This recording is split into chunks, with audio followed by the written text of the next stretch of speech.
Well, hello there. This is David D. Hilser, webmaster for the John Chappell Natural Philosophy Society. I'm going to show you how you can do your own blog. If you are a member, you do get a blog, so I'm going to walk you through that. So I'm going to take you from scratch. Here we are on Google's page. What do we type in at the top or to the address? We go to naturalphilosophy.org.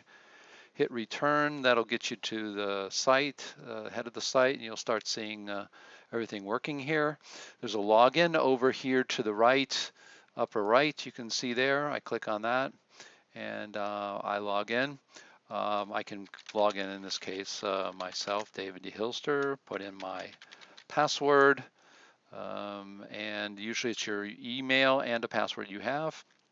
Hit login. That pop-up doesn't come up, that's just on my computer. And there you go, back. Now what you see at the very top here, of course, is the controls. And you see here on my site, so I can go to David D. Hilster, right there under my sites, and go to my dashboard, or I can go right to a new post. Let's say I just want to write a new post that is a new article for everybody to see. I can just go to new post, and that will get me there. Again, under my sites, my name, and then new post. Then here's my new post. The CNPS will cure your science blues. There you go. And then I write down here. So this is the title. Down here is the paragraph. This is the body of the of my blog. All right. Now let's say I wanted to add a something here like a graphic. I want to put in here a graphic. So a nice picture is seen to the right. So how do I do that? Well, I do add media. Media can be lots of different things. I'll just add something. Let's say I'm doing Steve's book. I'll do a picture of him, maybe just of Steve, insert that into the post, and voila, there he is. I can also edit that. So he is, if I put my mouse over here or click on that, you can see I can put him to the right, I can put him to the left, and have the text go to the left of it. I can put him in the middle. So all those things. I can edit it. I can, for instance, make a link to it if I wanted to put to www.stevenbryant.com if that's where I want it to go. I say update, and when I go ahead and click on that, when I publish it, it'll be okay. I'll put it over to the right-hand side here, and then I can continue writing. If I want to make a link, write to Stephen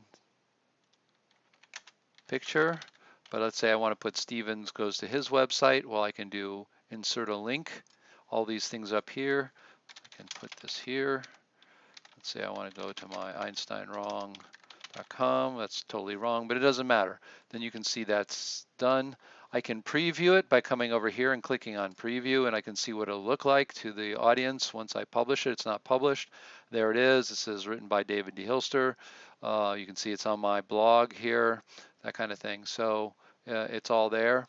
That's just a preview. I can save a draft at any time, meaning if I want to come back to it, I'll show you how to do that. And I'll say this is a book review, or I can add my own category. You should always put some type of category there: cosmology, electric universe, gravity, whatever it may be. I will save that draft. You can see here it's saving. And I can come back at any time. Now you're going to see a lot more stuff on my mind, but don't worry about that. But here's posts. You can see my dashboard, and here's the posts. I can go to all posts, click here, and you'll see here all the posts I've been writing. And here you can see the CNPS will cure your science blues. It's a draft. It has not been, and there's the category, etc. So I can always go back to that, and it comes back, and then I can continue editing. Okay, I can even move this if I want it up higher. Just click and grab it and move it.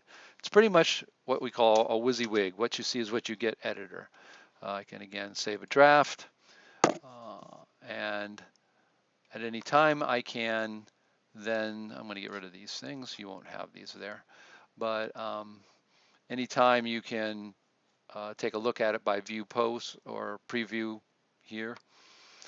And then once you're done, you just hit publish and you're on your way. One other thing that's really kind of important, and that is set a featured image. So let's say I have the picture of him, but I want to have a featured image. If you look over here, you can upload a file by selecting a file from your computer, like here, or you can choose something in your media library. I've already uploaded them, so they're there. Normally, you're going to upload them through this upload here.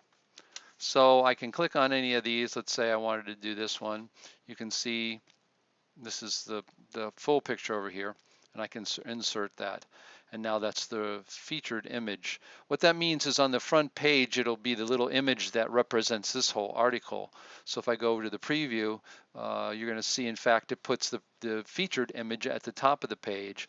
And then if we go to the John Chappell and go the home page or the John Chappell, you're going to see your picture will show up here, you know, like John Eric Pearson, and this was his featured, and you see a little square of a part of the article that you're writing. So that's pretty much it. You can add, what's good about this is that you can at any time add as many as you want and be working on them. I have some here that I have as drafts. I never got rid of, you know, so put your ideas here. So that gives you a good idea of how this all works. I hope it's a quick video, but I didn't want to spend too much time. So if you have any questions, just let us know. But we appreciate everybody writing, you know, as many blogs as they can to the general public and to their fellow scientists. It always makes our website much more interesting and much more vital, having people's diverse opinions. Thanks so much, and see you later.